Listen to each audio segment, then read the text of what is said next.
देखो, अगर आप भी एक पीएफ मेंबर हो और आप कंफ्यूज हो कि अगर हम एडवांस के लिए पीएफ विड्रॉल करेंगे तो कौन कौन से अमाउंट हमारा विड्रॉल होगा और कितना % विड्रॉल होगा, ठीक है। आज के इस वीडियो में बताने वाला हूँ, आपका पूरा डाउट क्लियर कर दूंगा कि पेंशन के पैसे कब निकाल सकते हैं और कितना टाइम हमें ड्यूटी करना पड़ेगा, उसके बाद हमारा पेंशन और एम्प्लॉय और एम्प्लॉयर शेयर ये तीनों शेयर कब निकलेगा, पूरी डिटेल में बताने वाला हूँ आज के इस वीडियो में। इस वीडियो में आप बने हैं लास्ट तक और चैनल पर नया है तो सब्सक्राइब कर लीजिएगा, बेल आइकन को जरूर प्रेस कर लीजिएगा। तो चलिए स्टार्ट करते हैं और आपका पूरा डाउट क्लियर करते हैं इस वीडियो में। आपको बस इस वीडियो को ध्यान से देखना है।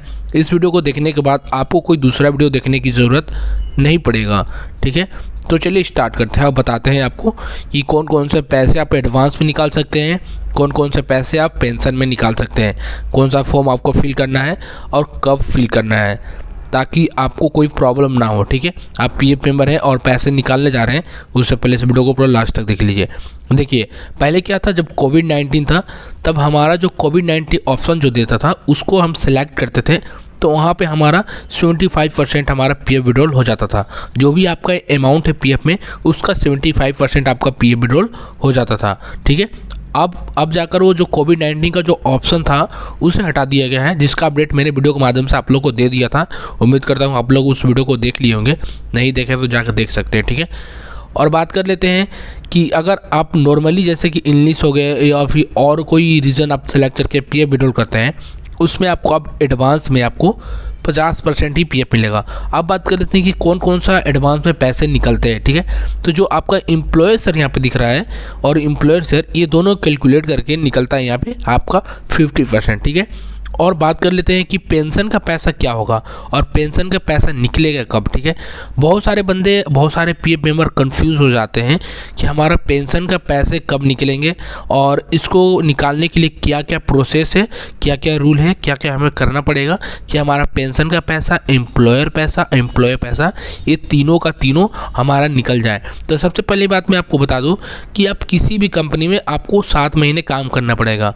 अब आप यहाँ पे सोच रहे होंगे कि सारे बताते हैं 6 महीने और आप बता रहे हो 7 महीने, इसलिए मैं आपको बता रहा हूँ कि आपको आगे चल के कोई दिक्कत ना हो, इसलिए आप 7 मंथ आप काम कर लीजिए, ठीक है। क्या क्या होता है कि आपको पूरी ड्यूटी होनी चाहिए, ठीक है। 180 ड्यूटी होनी चाहिए, ठीक है। कंटिन्यू 180 ड्यूटी होनी चाहिए। और कोई भी आपका जैसे कि क्या क्या होता है, कभी कभी 6 मंथ हमने काम कर लिया, उसमें कितनी छुट्टी हो गई, ये सारा वगैरह, तो इसे आपको कैलकुलेट नहीं करना है। ऑल ड्यूटी आपकी 100 ड्यूटी होनी चाहिए, 180 ड्यूटी होनी चाहिए, उसके बाद आप इसे निकाल सकते हैं, ठीक है। तो क्या क्या करना पड़ेगा चलिए मैं आपको बताता हूँ। 180 ड्यूटी हो गया आपका, ठीक है, मान के चलते हैं पूरा कंटिन्यू 180 ड्यूटी हो गया। उसके बाद आपको क्या करना है, अपने इवेंट में रिज़ाइन मारना है, ठीक है। ध्यान देना आपको एक चीज़ को, जो चीज़ मैं आपको बताने वाला हूँ, यहाँ पे बहुत पीएफ मेंबर कंफ्यूज हो जाते हैं, ठीक है। यहाँ पे जो चीज़ मैं आपको बता रहा हूँ इसे आपको ध्यान से समझना है।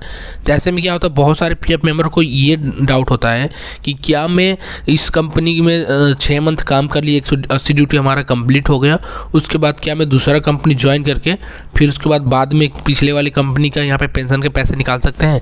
चलिए आपको आसान भाषा में आपको समझाते हैं। मान चलते हैं हमारा जो ये जो मेंबर आईडी आपको दिख रहा है यहाँ पे, इस वाले मेंबर आईडी में मैंने 6 महीने काम कर दिया, ठीक है। 6 महीने नहीं, 7 महीने मान के चलते काम कर दिया, ठीक है।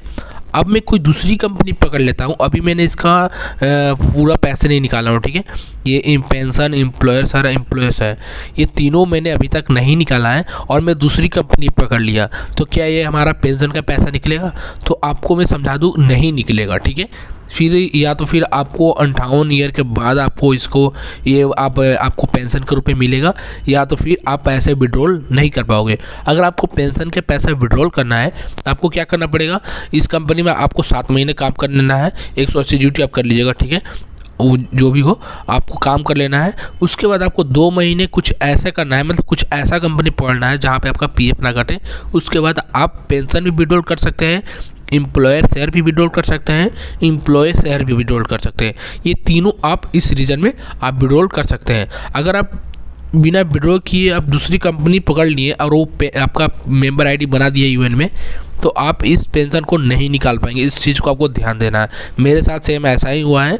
मैं जब इस कंपनी को छोड़ा उसके बाद मैं 2 महीने तक पीएफ नहीं कटवाए अपने यूएन में, उसके बाद मैं इसका पैसे विड्रॉल कर लिया और हमारा विड्रॉल भी हो गया। अगर आपको नहीं पता है कि कैसे फुल एंड फाइनल पीएफ निकालते हैं तो इस वीडियो को डिस्क्रिप्शन में उस वीडियो का लिंक मिल जाएगा, आप जाइए उस वीडियो को वॉच कीजिए और आप भी अपना full and final PF withdrawal कर सकते हैं।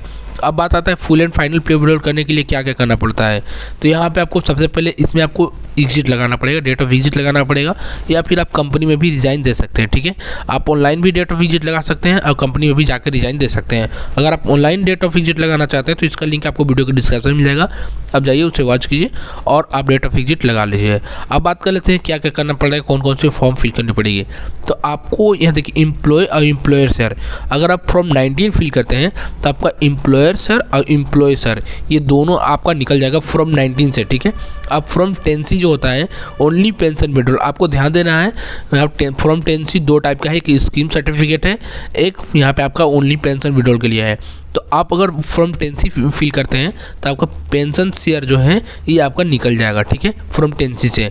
फिर से आपको बता दूं कि फॉर्म 19 से आपका एम्प्लॉय शेयर एम्प्लॉयर शेयर ये दोनों निकल जाएगा फॉर्म 19 से। अब फॉर्म 10C से आपका पेंशन शेयर निकल जाएगा।